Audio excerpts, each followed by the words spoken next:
Well, I can't believe it. Flu season is upon us already. Right. But the American Academy of Pediatrics is recommending that parents not wait until the current strain is identified, but go ahead and vaccinate their children. Why this slight change? Right, I think it's a great thing that AAP came out with this recommendation earlier, because many times people don't realize the risk that flu can actually cause. And children are especially susceptible to the effects of the flu. So, fever, body ache, chills, we've all had it for the most part. But for children, they are especially at risk of getting dehydration, which they can end up in the hospital, and then in some cases, death.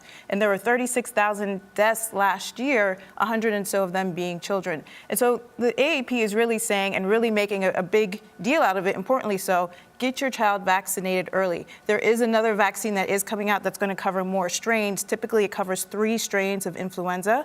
This year, it's going to cover 4. There's another one, but they're even saying don't wait until that one comes out. It's okay if your doctor has the vaccine now, go ahead and get your child vaccinated. Other than what we already know, the flu can be in terms of risk for the very young and the very old. Do they expect a bigger, more intense flu season this year? It's hard to determine that. I mean, we see over the last couple of years, the seasons have been a little bit more intense than they had been prior to that. So in order to help prepare, we really want to put the message out to get your child vaccinated if they're greater than 6 months. Make sure that they go get their vaccination.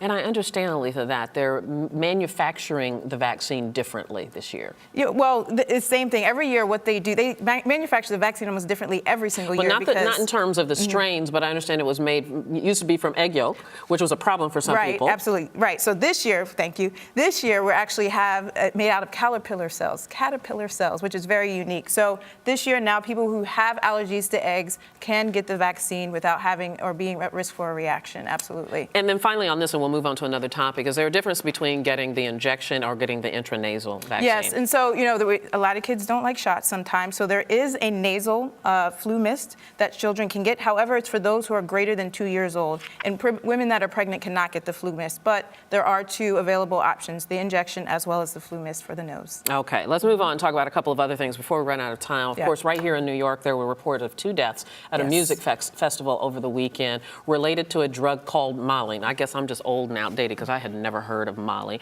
but it is similar to ecstasy. Give us a quick history of what this drug is and does. Molly is really the same form of ecstasy. The initials that we use are MDMA. It really started to increase. We've noticed 123% increase of hospitalizations or ER visits due to Molly. Similar form of drug, but it is the crystal and powder form. This particular form, people think it's pure because of that. The molecular form of it, that's where the Molly term comes from. But really, it is not safer. Neither was ecstasy. But the risk of it is that many times it's mixed with things such as caffeine, amphetamines, many different things that you have no idea what is in there. And these children and teenagers are dying because they're overdosing.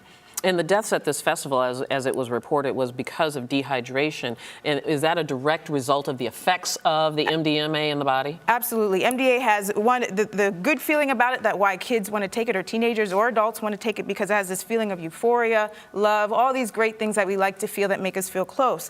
The downside is that it does cause severe dehydration, as well as other bodily functions that really can go awry if you have too much Molly. And so these children definitely died of dehydration, but the thing about it is that they really don't know what was completely mixed in the particular Molly that they had. It could have been something that was cut in with the drug. Absolutely. I hadn't really heard a whole lot about ecstasy in a while. Are we seeing an uptick in the use of these drugs?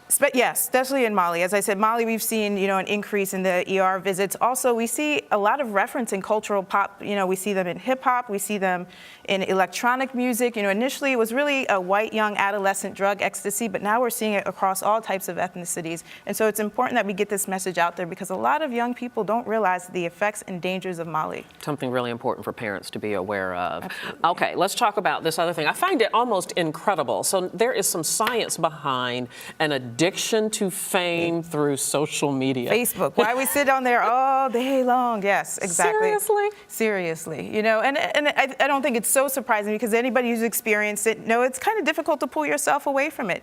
But there's a study that was just recently published that looked at 31 participants, 31 people were watching and looking at Facebook, asked them how many friends they had, what are the number of likes, and they looked at their brain activity. So they did MRIs to do this. And so there's a particular piece in the brain called the nucleus accumbens, and what they found was that this particular part of the brain had extreme activity when they received positive feedback, when they received award and reward.